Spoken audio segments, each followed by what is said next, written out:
Selamat datang di Nasihat Ayah, di mana saya, Ahmad Rishad, akan menanyakan beberapa pertanyaan langsung ke Ayah. Nah, pertanyaan ini saya kumpulkan dari followers-followers saya di Instagram @ahmadrishad, di mana saya suka membuka kolom pertanyaan. Jadi siapapun bisa nanya. Pertanyaannya saya kumpulkan dan akan kita diskusikan sekarang. Let's begin. Apa nasihat Ayah untuk orang yang baru menikah? Kalau yang baru menikah ya, pertama harus mengingat bahwa sekarang keadaan kehidupannya sudah berubah, berbeda.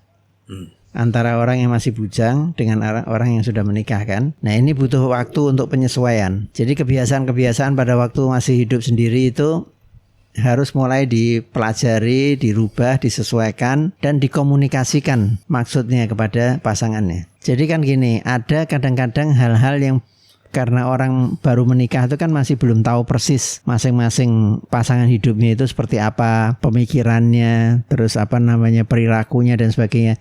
Jadi setiap hal-hal yang kira-kira bisa menimbulkan perbedaan pandangan, sudut pandang, ya dibicarakan. Jangan disimpan gitu maksudnya? Iya. Karena kan dua orang yang menikah itu pasti berbeda. Iya. Nggak mungkin itu dua orang yang sama kan. Bahkan kembar siam sekalipun juga itu berbeda sifatnya. Pasti gitu. Jadi berbeda ya. pasti ada beberapa perbedaan yang mungkin harus disamakan. Ya, pokoknya harus dipahami lah paling tidak. Itu lebih mudah sebenarnya daripada harus menyamakan.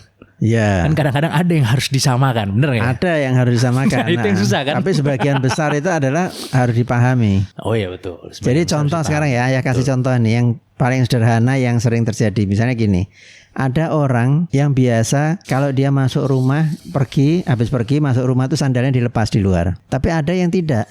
Oh ya dibawa masuk ya? Dibawa masuk ke dalam rumah. Nah itu kalau pas kebetulan istrinya itu terbiasa di dalam rumah itu tidak menggunakan sandal luar, mungkin dia pakai sandal di dalam rumah. Terus suaminya itu dia dengan sandal dari luar masuk langsung plek-plek ke dalam itu pasti akan terjadi perdebatan. Ini sandal kan kotor, ini itu gitu-gitulah misalnya. Nah itu mesti dijelaskan gitu lah. Dijelaskan bahwa dulu di rumah saya begini gitu. Bukan. Kenapa dia melakukan seperti itu dijelaskan. Karena dulu di rumah saya begini. Misalnya ini kebiasaan saya dan saya butuh waktu untuk merubah misalnya gitu. Itu kan kalau udah setuju tapi. Ya kalau maksudnya gini. Jadi dia misalnya sekarang ya. Suaminya itu terbiasa dari luar pakai sandal langsung masuk ke dalam rumah. Ya kan. Sementara istrinya tidak. Istrinya biasa kalau di depan rumah dia lepas sandal, di dalam rumah dia pakai sandal lain. Yang lebih bersih lah menurut pandangan dia. Ya kan. Maka ketika suami melakukan ini kan istri pasti ada tanda tanya, loh ini kok begini, ini tidak benar ini gitu kan. Kan pasti dia pandangannya ini tidak benar gitu kan. Nah bagaimana? Ya harus dijelaskan kepada istrinya bahwa ini memang kebiasaan saya seperti ini. Tapi nanti oke lah saya akan rubah ini. Misalnya gitu. Kalau setuju tapi. Ya kan ada juga, ini kebiasaan saya. Kamu mau terima atau tidak? Kan ada juga begitu. Ya tapi kalau perkara-perkara kecil dipertentangkan ya pasti bubar rumah tangganya. Jadi harus dibicarakan dan diambil kesepakatan lah istilahnya. Ini hanya contoh kecil ini tadi kan. Mungkin ada hal-hal lain yang lebih prinsip. Pokoknya ya kan? Intinya sebenarnya ya kalau misalnya ada perbedaan sebaiknya dibicarakan gitu. Iya. Kemudian dilihat gitu apakah harus memahami atau harus ada penyamaan di sini gitu. Ya ini kan pada masa-masa awal ini kan masih belum saling memahami. Jadi harus komunikasinya harus lebih intensif. Jadi jangan dibiarkan perbedaan itu mengambang. Mengambang itu artinya tidak dipahami oleh pasangan gitu loh. Nggak diomongin lah gitu maksudnya ya. Iya, nggak dipahami. Nah, nggak dipahami kan. Jadi kalau itu dibiarkan begitu, ya ini nggak akan selesai-selesai gitu. Orang nggak akan sinkron. Tapi kalau misalnya kan tidak semua harus dipahami kan sebenarnya kan. Karena kalau semua dipahami ya berarti tidak perlu ada pemimpin rumah tangga berarti kalau gitu. Ini yang dikhawatirkan akan menimbulkan pertentangan. Kalau yang hal-hal kecil yang macam-macam misalnya yang sepele-sepele itu ya udah enggak usah dibahas lah. Tapi kalau hal-hal yang dikhawatirkan nanti akan menimbulkan perbedaan pandangan, ini menimbulkan pertentangan, ya itu harus dibicarakan. Berarti ini hanya dipahami ya, bukan ditolerir maksudnya ya? Harus dipahami ya, dipahami. Jadi kita mau tidak mau harus menerima sebagian dari perilaku pasangan kita. Tidak semuanya tapi sebagian. Dan harus ada waktu saatnya suami yang mengalah, kadang-kadang istri yang mengalah gitu. Jadi paham itu harus ya semuanya ya? Iya. Maksudnya kan paham dan tolerir itu kan beda. Paham Iya. itu bisa aja, oh saya paham kenapa dia begini gitu. Tapi saya belum tentu mau menerima sifat itu maksudnya gitu kan. Iya. Itu kan beda. Kalau misalnya dia tidak menerima itu, ya terpaksa dibicarakan kalau hal-hal yang prinsip. Tapi kalau hal-hal yang tidak prinsip, biarin aja, enggak apa-apa. Iya, tapi paham yang ayah bilang di sini kan memahami kan. Memahami. Memahami itu kan sama aja kayak misalnya, oh saya tahu kenapa dia suka mukulin orang misalnya karena dia misalnya punya masalah di rumah misalnya. Oh pantas aja, contoh nih ya, ini contoh kerasnya lah. Ya saya tidak mungkin menolerir perbuatan dia, tapi saya mungkin, paham ya. Iya. kenapa dia mukulin orang gitu. Misalkan contoh. Ya kalau hal-hal yang ekstrim gitu harus ditegakkan sesuai dengan nilai-nilai rumah tangga. Ini tapi tadi di luar ngomongin pasangan ya, yang orang mukulin di luar ngomongin pasangan ya tadi. Iya. Ya contoh aja saya lihat di pinggir jalan misalnya orang suka berantem misalnya. Oh ya dia ada masalah di rumah. Saya paham sih kenapa dia begitu. Tapi saya bukan berarti oh ya udah nggak apa-apa biarin aja berantem terus. Itu kan dua hal yang berbeda. Iya. Memahami sama menolerir kan. Yang ayah omongin di sini memahami berarti ya. Iya, memahami. Kenapa kok demikian gitu loh. Itu harus belajar memahami itu. Setelah dia belajar memahami itu, kemudian ada sebagian yang harus saling mengalah gitu loh. Mencoba kultur baru. Dan itu sebetulnya menurut ayah itu menarik. Menarik ya? Iya. Bukan sulit bukan? Enggak. Salah satu yang menarik dalam situasi perkawinan itu adalah saling memahami kultur masing-masing, budaya masing-masing, kebiasaan masing-masing gitu lah. Kan pada saat kita membicarakan itu kan biasanya cenderung terjadi perdebatan itu. Most of the time lah, most of people ya kan. Misalnya melakukan konfrontasi atau misalnya membuka diskusi tentang sesuatu yang mungkin prinsipil gitu. Itu pasti endingnya debat. Belum tentu juga. Kebanyakan lah. Tergantung watak orangnya. Betul. Kalau orang yang keras, ada orang yang keras mau mempertahankan pandangannya, dia pertahankan pandangannya ya mungkin terjadi perdebatan. Tapi orang menikah pasti debat kan? Ya. Ada orang menikah nggak pernah debat. Kalau nggak pernah debat, nggak mungkin, pasti pernah. Itu maksudnya. Ya kan? Tapi kan tidak selalu semua hal yang tidak prinsip pun diperdebatkan. Ada juga orang yang begitu. Yang tidak prinsip pun diperdebatkan. Ada orang begitu. Nah itu jangan sampai terjadi seperti itu. Nah. Hal-hal yang tidak prinsip, udah enggak apa-apa. Kalau saling masing-masing punya pandangan sendiri-sendiri ya sudah enggak apa-apa. Okay. Tapi kalau hal-hal yang prinsip itu harus diambil kesepakatan gitu lah. Yang didiskusikan, yang harus dibuka, harus dibicarakan itu yang penting saja gitu. Yang penting, ya. Kalau misalnya hal-hal kecil mungkin saat itu nggak bisa ditolerir, tapi nanti kita juga mungkin udah nggak peduli gitu. Iya. Betul nggak? Iya betul. Gitu dan maksudnya. bisa aja dia berubah sendiri dan sebagainya gitu. Ada lagi nggak tapi nasihat untuk orang yang baru nikah? Terutama penyesuaian. Ini kan baru itu kan kira-kira umurnya kurang dari 1 tahun lah. Ya di bawah 1 tahun ya. misalnya gitu. Itu penyesuaian itu. Dan itu harus sabar menghadapi keadaan itu. Karena pasti akan banyak perbedaan-perbedaan. Sabar, pelan-pelan dengan satu pemahaman bahwa nanti lama-lama akan berubah dan akan bisa saling menyesuaikan. Ya diikuti. Insya Allah nanti itu sudah cukup, sangat cukup itu. Nikah muda tapi belum mapan atau nikah nanti tapi sudah mapan? Definisinya mapan ini yang bisa berbeda-beda. Ada orang yang menganggap bahwa mapan itu punya rumah sendiri, punya mobil, pokoknya kehidupannya sudah nyaman dan sebagainya. Ada yang begitu. Ada yang punya pikiran bahwa yang dimaksud mapan itu pokoknya punya penghasilan tetap. Kalau ayah kan selalu menasihatkan orang menikah itu harus sudah punya penghasilan tetap. Meskipun penghasilan tetap itu pun juga kan belum tentu tetap juga. Bisa aja setelah menikah tidak lama diberhentikan dari pekerjaannya gitu kan. Ya, bisa. Tapi setidaknya pada waktu memasuki masa pernikahan, baru pernikahan itu dia mesti sudah punya pegangan. Jadi mapan di sini setidaknya punya pekerjaan kalau menurut ayah. Iya, punya pekerjaan, Apapun punya penghasilan yang bisa mencukupi kepentingan sehari-hari bagi mereka. Bagi berdua. Iya. Kalau sudah jadi 3 nanti? Ya kan setelah itu dia akan berusaha lagi kan setelah menikah. Kan ini pada masa menikah kan masih awal-awal. Enggak, tapi konkretnya gimana? Hanya untuk berdua kah? Ya untuk suami istri itu. Anaknya nggak dihitung berarti nanti kalau punya kan anak? Belum punya anak. Iya, kan tapi mungkin akan segera punya anak gitu kan? Iya, setelah masuk nikah dia akan usaha lagi bahwa dia nanti pasti akan punya anak. Berarti dia butuh biaya lagi, harus usaha lagi supaya meningkatkan pendapatan. Soalnya kan ada orang yang kebanyakan orang malah ya berpikir mapan itu ya harus bisa provide untuk keluarga, bukan untuk istri doang gitu. Ya. Nanti anak lahiran gimana misalnya ya, sekolahnya. Ya kalau dia punya pikiran, kalau dia punya pikiran seperti itu, ya mungkin akan jadi terlambat nanti menikahnya. Karena biasanya orang itu sebelum dia menikah itu rasa tanggung jawab untuk memikirkan kebutuhan hidup orang-orang lain itu kecil sekali, Mas Yan. Setelah dia menikah, mulai dia merasa bahwa dia harus membiayai pasangan hidupnya. Apalagi kalau orang laki ya, kan dia wajib untuk membiayai istrinya. Nah, setelah membiayai istrinya, dia harus berpikir lagi bahwa nanti tidak lama lagi saya akan punya anak.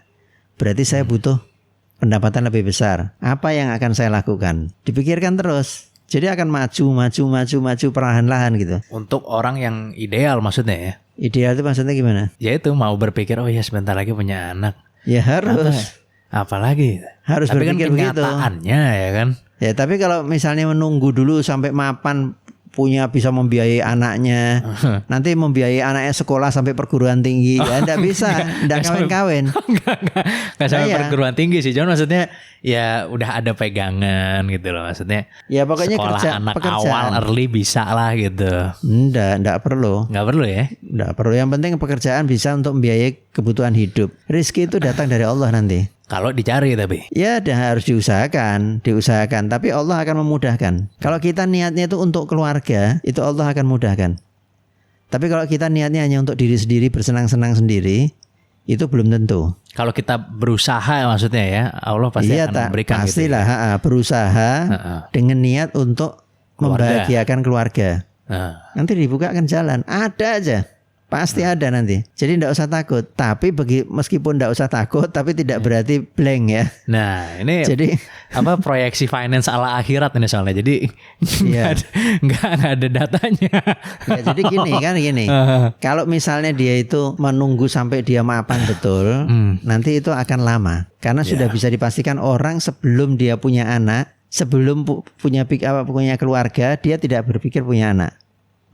Ketika dia masih bujang, dia berpikirnya cuma punya istri, misalnya anak laki ya. Ketika dia sudah menikah, baru dia berpikir akan punya anak. Ketika berpikir akan punya anak, berarti dia akan ada kebutuhan tambahan. Nah, ketika itulah makanya dia akan bekerja lebih keras lagi atau mencari penghasilan dari sumber lain dengan caranya masing-masing. Ya, tapi kenyataannya tidak demikian. Orang punya anak bukan berarti dia akan bekerja lebih keras lagi. Kalau misalnya ini hal normalnya itu normalnya ini menurut saya mayoritas atau minoritas yang normal? Mayoritas menurut saya. Jadi mayoritas orang itu akan muncul rasa tanggung jawab.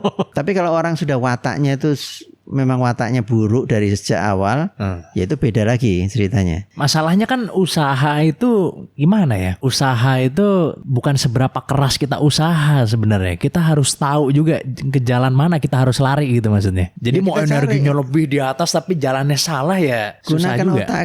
Gunakan otak kita bagaimana? Kan kita dikasih karunia sama Allah pikiran. Kita berpikir dong, bagaimana ini caranya supaya saya bisa dapat penghasilan lebih besar lagi karena saya sebentar lagi akan punya anak. Nanti akan ada jalan, pasti ada jalan. Jadi menurut saya mayoritas. Ini jangan lupa, ini berdasarkan yang ayah pelajari dan pengalaman ayah sendiri gitu ya.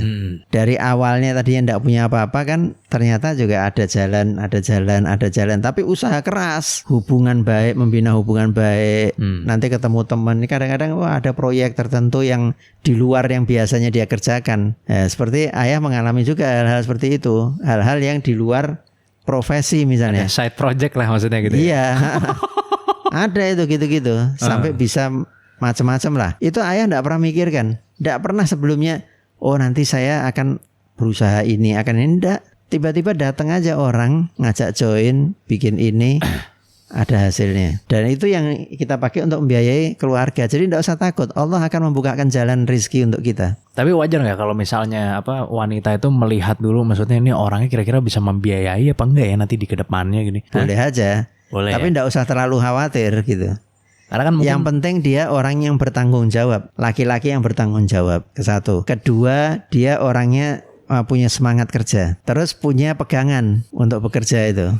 Ya kan, apa keterampilan atau ijazah dan sebagainya gitu. Pegangan ini skill maksudnya atau bisa harta? Bisa skill, bisa ijazah. Misalnya sarjana, misalnya seperti tadi kan, sarjana ekonomi. Kan warisan pegangannya kan. Bisa ya, juga. Bisa juga. Bisa juga, tapi itu kan harus diperhitungkan semua. Jadi nggak ada masalah ya, karena ya ibaratnya kalau apa mungkin memilih partner itu juga seperti ini ya, seperti kita ada di balapan kuda gitu. Jadi kalau betting on the wrong horse atau salah milih kuda ya kita kalah gitu. Bisa juga, iya itu berpengaruh memang. Iya kan? Kalau kita salah dalam memilih pasangan hidup ya kita akan kesulitan. Jadi nggak ada masalah ya maksudnya untuk saling mengakses satu sama lain, dia kekurangannya apa, dia kelebihannya apa, kira-kira baik apa enggak di depannya saya kalau sama dia misalnya. Iya, bagus. Malah dianjurkan itu ya. Sangat dianjurkan. Kalau menurut ayah sangat dianjurkan. Pendapat ayah tentang hashtag kabur aja dulu. Ya kabur aja dulu itu kan karena anak-anak muda itu merasa bahwa sebetulnya ya kalau bahasa halusnya, mari kita merantau aja dulu karena negara kita tidak baik-baik saja gitu. Negara kita tidak baik-baik saja semua orang mengakui. Orang yang wajar ya, tapi kalau orang yang berpikirnya berbeda itu lain lagi halnya. Orang yang emang makannya di situ maksudnya. Iya, iya. Jadi negara kita tidak sedang baik-baik saja. Sementara kita butuh untuk biaya hidup dan sebagainya. Ya kita apa salahnya kita merantau mencari nafkah untuk kebutuhan hidup kita? Tidak ada salahnya. Dan bahkan orang merantau ke luar negeri apalagi kalau orang laki ya. Itu penting menurut saya, merantau itu penting. Jadi ya silahkan aja, enggak apa-apa. Mau pergi ke luar negeri, mau mencari penghidupan di sana, toh nanti dia pasti akan balik lagi ke negaranya. Kalau misalnya toh nanti akhirnya tidak balik, ya enggak apa-apa juga. Kenapa merantau ke luar negeri penting? Supaya terbuka pikirannya. Apapun pekerjaannya. Ya soal pekerjaan kan disesuaikan dengan kemampuan kita tentunya dan modal kita kan, keterampilan kita, modal keilmuan dan sebagainya. Itu akan membuka wawasan kita apapun pekerjaan kita yang kita ambil di sana. Iya. Pekerjaan kasar. Paling enggak pergaulan dengan orang-orang di sana, terus melihat bagaimana, misalnya orang bekerja di restoran misalnya, ya kan, tadinya di sini dia jadi manajer, terus dia pikir karena jadi manajer gajinya itu hanya sedikit di atas UMR misalnya, ya kan. Ini ada tawaran bekerja di luar negeri gajinya besar meskipun pengeluarannya besar, tapi tetap sisanya lebih besar daripada di Indonesia. Pokoknya lebih menguntungkan lah. Lebih menguntungkan. Ya silakan aja pergi, enggak apa-apa. Walaupun tidak ada jenjang karir. Meskipun di sana nanti dia misalnya jadi tukang cuci piring misalnya. Tapi ketika dia menjadi tukang cuci piring itu dia bisa melihat kalau dia bekerja di restoran, bagaimana orang-orang di sana itu mengelola restoran dengan baik. Itu menjadi pengalaman penting buat dia. Di samping dia dapat uang, dia dapat pengalaman. Terus dia juga dapat pergaulannya terbuka kan. Bisa berteman sama orang-orang di sana, di negara itu.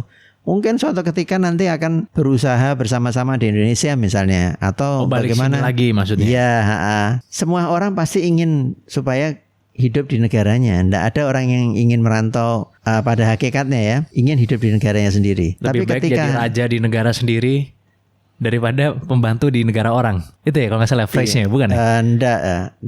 Ya pokoknya ada macam-macam lah pandangan-pandangan itu kan, tapi itu kan hanya sekedar ungkapan-ungkapan aja ya. Tapi setidaknya ketika dia tuh pasti ingin ditinggal di negaranya sendiri. Dan ketika dia merantau, pasti dia berpikir suatu hari saya akan kembali lagi ke negara saya gitu lah. Pasti lebih enak di negara sendiri pasti. Iya. Tapi kalau nanti suatu ketika ternyata ini setelah dia merantau, enak di sini, tinggal di sini, ya enggak ada masalah. Nggak ada masalah, menetap itu kan aja gitu. Semua itu kan bumi milik Allah. Iya benar. Ya kan kita suruh jalanlah kamu di muka bumi dan carilah rezeki yang Allah berikan, yang sudah disebarkan di muka bumi ini di mana-mana. Merantau kemanapun kita bisa cari yang baik dan bisa cari yang buruk. Orang merantau ke suatu negara yang bagus, rapi ini, ya bisa aja kita kena pengaruh narkoba, bisa di sana. Tapi bisa juga kita pergi merantau ke satu negara yang bobrok moralnya dan sebagainya. Tapi kita bisa jadi orang yang justru memberikan manfaat untuk mengingatkan orang, menyadarkan orang dan sebagainya, bisa juga begitu. Cuman kalau mau pergi ke luar negeri, jangan lupa bekal moral kita harus kuat. Karena kalau tidak, ya kalau kita orangnya agamanya lemah misalnya ya kan, terus modal keilmuannya kurang, keterampilan tidak punya, ya kita akan repot nanti di luar negeri. Tapi ada yang bilang juga maksudnya, wah itu tidak nasionalis itu orang-orang yang kabur dari ini tuh katanya. Gimana menurut saya? Itu sih hanya sekedar ungkapan-ungkapan orang-orang yang sambil lalu aja, tidak serius. Oh. Iya, saya yakin begitu. Nasionalisme itu tidak mesti nasionalis itu bahwa kita harus bertahan di negara sendiri. kita di luar negeri menjadi orang yang nasionalis, yang cinta kepada Indonesia, itu bisa juga. Nggak ada masalah gitu ya maksudnya ya. Kembali lagi ke pilihan masing-masing gitu ya. Walaupun sebenarnya kalau menurut aku ya lebih enak di sini pasti. Ya orang boleh mempertimbangkan masing-masing pikirannya. Ya tiap orang beda-beda lah ya Iya. pemikirannya gitu ya. Jadi pasti kita maksimalin dulu di sini sih. Iya. Kalau menurut aku. Karena ayah juga merantau kok. Merantau mana? Ya kemana-mana kan, tapi tidak di negeri sendiri, tapi pergi tidak di kampung sendiri gitu loh. Oh, Kan ada orang yang mempertahankan beda tapi. kampungnya sendiri gitu, pasti beda lah. Sana Tapi urusan artinya hukum ya kan. Aduh. merantau itu kan terutama kan mesti ada effort untuk menyesuaikan diri dengan lingkungan baru, dan itu juga bagus gitu. Untuk anak-anak muda silahkan merantau, bagus, apalagi ke luar negeri, ayah mendukung. Kalau di sana kan urusan sama polisi, misalnya, wah, Ketat kan? repot itu. Nah, ya. Turis lagi, aduh. Ya biar dia merasakan, jadi melanggar Jadi tertib disiplin. pas balik ke sini ya. Hah? Pas balik ke sini jadi tertib dia. Iya. Hidup saya susah, siapa yang salah? Tuhan, pemerintah, keluarga, lingkungan, apa siapa yang salah? Ya kita mesti bercermin ya, melihat diri kita. Kan ada yang istilahnya, ada quote yang mengatakan kita butuh 2 cermin. Satu cermin untuk melihat kelebihan orang lain untuk ditiru, dan satu cermin untuk melihat kekurangan kita untuk diperbaiki. Jadi selalu bercermin untuk melihat sebetulnya saya ini kurangnya apa sih? Kok seperti ini saya gitu ya. Kok hidup saya susah nih, kurang saya ini apa? Mungkin kurang ramah, kurang bergaul, kurang ilmu, atau juga kurang ibadah, menjadi orang yang kerjaannya tiap hari cuma mengganggu orang lain misalnya gitu kan. Itu dievaluasi, dicek, kemudian bikin skema perbaikan. Apa yang mau kita lakukan untuk memperbaiki diri. Setiap usaha yang kita lakukan pasti nanti akan dirasakan manfaatnya. Apa mungkin kita ternyata cuman orang bilangnya dead weight ya kan? Jadi apa, terima gaji tapi nggak begitu fungsional di kantornya misalnya gitu. Jadi kerja itu cuma ngeliat jam aja. Gaji buta maksudnya. Nah itu bahasa sininya. Jadi dia pagi datang jam 8, dia lihat jam 8. Kerja sebentar itu dia lihat lagi. Aduh baru jam 9 ya. Nah, terus makan siang. Nah jam 12 baliknya jam wah 2. seneng dia. Jam 12 oh ini waktunya istirahat. Sudah sholat 20 rakaat biar lama supaya enggak kerja. Kemudian dia makan keluar sampai lama, cari tempat yang jauh dan sebagainya gitu. Jadi dia cuman time consuming istilahnya. Menghabis-habiskan waktu aja. Ada orang yang begitu. Jadi harus banyak berkaca ke diri sendiri dulu gitu ya. Pertama maksudnya ya. lihat diri sendiri dulu. Setelah kita lihat diri sendiri, ya kan, terus kita bikin skema perbaikan. Oh berarti saya akan merubah dengan begini dengan hal-hal yang positif gitu kan. Nah terus habis itu memperluas pergaulan penting juga, karena pergaulan itu biasanya membuka peluang untuk mendapat rezeki juga gitu. Bukan hanya pertemanan biasa gitu. Ya gitu. Nah, nanti akan ada perbaikan. Berarti bukan salah Tuhan tuh? Oh tidak, Tuhan sudah menyebarkan rezeki di muka bumi ini kok. Kan seandainya saya dilahirkan sebagai anak konglomerat kan saya nggak perlu berpikir seperti ini gitu. Ya kamu jadi anak konglomerat itu berarti kamu ditakdirkan akan menjadi orang yang lemah. Ya, karena semuanya serba tersedia, serba ada semua, ya kan? Jadi mudah sekali, makanya dia tidak pernah ditempa. Semuanya tersedia, serba oke semua gitu. Tapi tidak untuk semuanya lah. Ada yang keras juga sama anaknya, ada juga. Ada konglomerat yang keras sama anaknya, sampai anaknya mendidik, sampai depresi juga ada.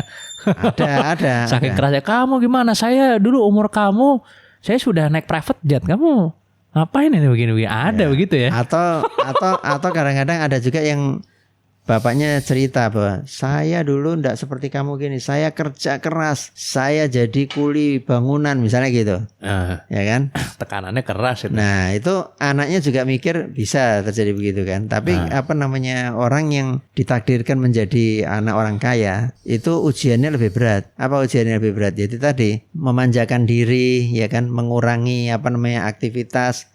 Mau bergaul juga dia milih-milih. Oh, susah nyari teman yang benar-benar teman gitu ya maksudnya. Iya. Pasti ada maunya gitu ya orangnya. Iya. Jadi kalau kamu tidak ditakdirkan sebagai anak konglomerat, kamu harus bersyukur karena beban kamu tidak berat. Nggak harus melompati orang tua yang levelnya udah di atas langit gitu maksudnya ya. Apa-apa maksudnya? Di antaranya itu juga kebiasaan hidup. Oh. Kebiasaan hidup anak orang kaya kan pasti kebiasaan hidupnya itu standarnya tinggi. Oh iya benar. Kalau kamu mau mempertahankan itu berarti kamu harus kerja yang luar biasa berat. Dan jangan lupa dari zaman ke zaman itu kan orang makin sulit memenuhi kebutuhan hidupnya itu makin sulit gitu. Ya berarti emang harus kerja lebih keras lagi aja gitu maksudnya ya.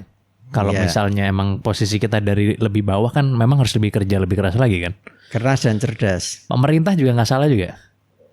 Ya. Wah saya susah begini pasti karena pemerintah ini. Semua itu bisa aja ada andilnya ya kan. Bisa aja semua itu bisa aja ada andilnya ya kan.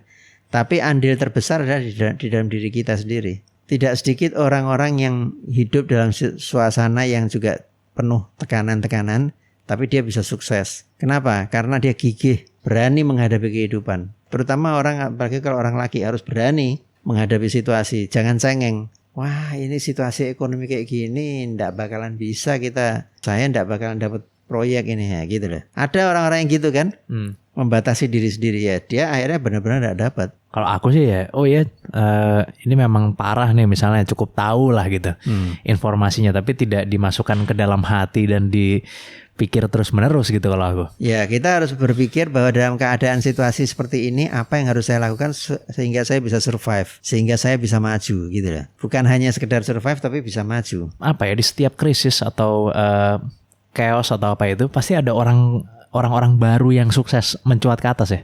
Iya. Hampir selalu. Biasanya ada peluang-peluang. Nah, mungkin bedanya mindset orang-orang itu pada saat sedang hancur misalnya, mungkin dia mencari peluang terus secara konsisten dibanding sama-sama hancur bersama yang lain gitu maksudnya. Iya. Mungkin itu bedanya ya. Betul. Makanya di setiap ada krisis pasti ada mencuat orang baru yang sukses, orang baru yang sukses. Pasti itu selalu tuh. Karena di setiap krisis pasti ada peluang. Nah, apa peluangnya? Silakan dicari. Kita mungkin bisa ngambil dari ujung sini, bisa dari ujung situ gitu. Dan mungkin kebanyakan orang tidak memanfaatkan itu ya maksudnya ya. Ikut terbawa bareng gitu maksudnya gitu.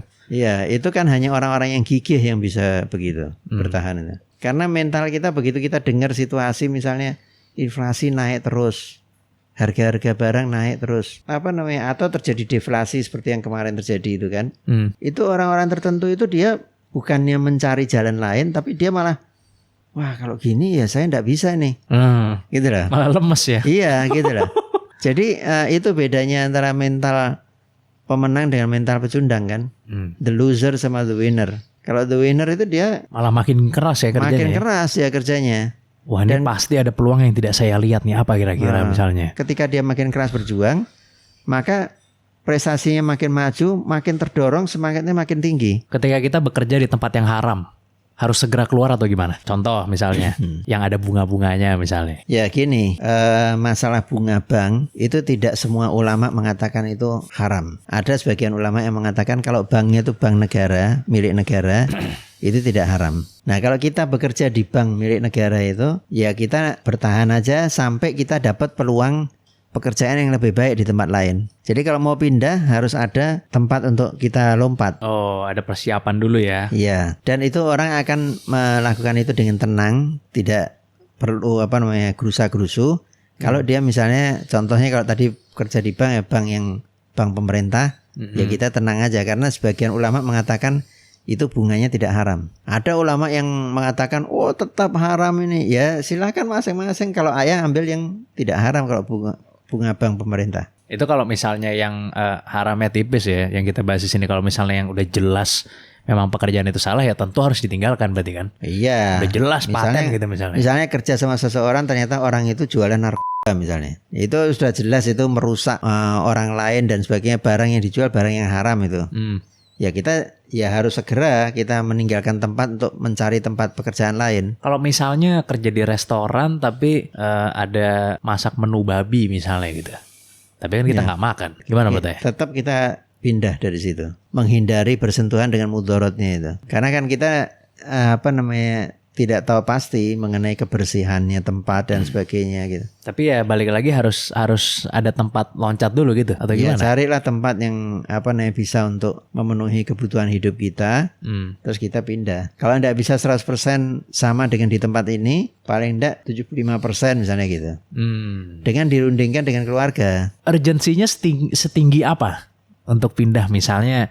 ya kita bekerja di tempat yang restoran yang misalnya menjual alkohol atau menjual daging babi misalnya. Itu harus segera pindah atau santai aja sambil nyari-nyari apa gimana?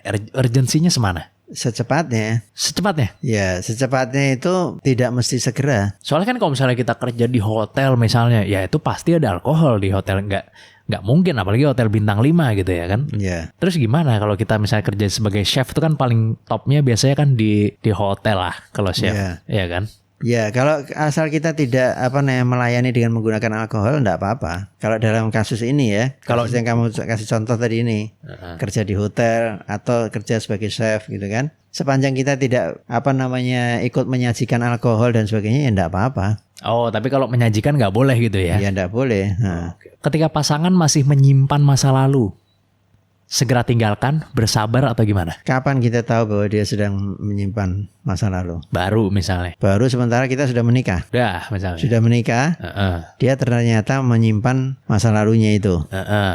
Ya perlu bicara terbuka. Taruhlah mungkin menyimpannya itu hanya di pikiran lah misalnya taruhlah. Kan kebanyakan kan seperti itu kan. Kalau yang udah jelas misalnya masih ada hubungan kan ya itu ya lain lagi. Ya. Anggaplah ini menyimpannya di pikiran gitu. Kalau sepanjang kita tahu seperti itu ya kita harus bicara terbuka. Bahwa itu harus ditutup semua. Selesai. Karena kita sudah berumah tangga gitu lah. Kalau misalnya, saya memang berteman dengan semua nggak bisa. mantan saya, kan banyak begitu kan? Iya, nggak bisa. Saya. Nggak boleh. Nggak boleh? Udah selesai. Apalagi kalau jelas, dengan mantan saya, itu nggak bisa itu. Oh, harus diselesaikan berarti jangan harus berteman gitu ya? Iya.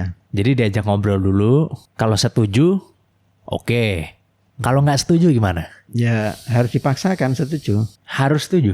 Iya harus. Yang paling sering ini di mulut setuju tapi di hati nggak? Ya kalau di hati kan kita mana tahu kita. Ya. Kita pasrah kepada Allah aja. Seiring berjalannya waktu kita akan tahu pasti. Ya. Ya kalau kita tahu lagi ya tahu lagi kedua kali misalnya. Bicarakan lagi. Ya kan, tapi kalau kita sudah merasa bahwa ini kok berulang-ulang masih aja dilakukan, ya sudah selesai. Orang harus ngambil keputusan bagaimanapun. Sepenting itu berarti ya, karena memang ya kalau masih mikir ke belakang ya itu yang bikin orang akhirnya nggak bisa maju-maju gitu ya. Jadi hambatan itu baik bagi salah satu pasangannya gitu. Akan mengganggu hubungan baik antara suami istri.